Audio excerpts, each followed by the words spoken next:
hindi lang dito sa Pilipinas na nare-recognize yung mga trabaho, yung mga talent. Grabe, tuloy-tuloy. Nakakagulat yung pagpasok ng award season and yung pagdating ng mga pangalan ng mga winners, nakaka-overwhelm syempre.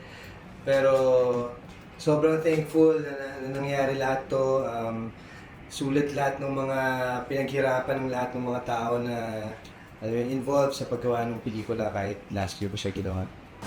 Siyempre, napaka-fulfilling nun bilang artista na hindi lang dito sa Pilipinas na nare-recognize yung mga trabaho, yung mga talent, kundi napapansin din ng mga ibang lahi at na nagugustuhan din nila, nakaka-relate din sila. Nakakatuwa na alam mo yun, yung mga pinaghirapan mo, kumbaga malayo na yung mga nararating nila, kumbaga dahil magandang proyekto yung mga ginawa mo.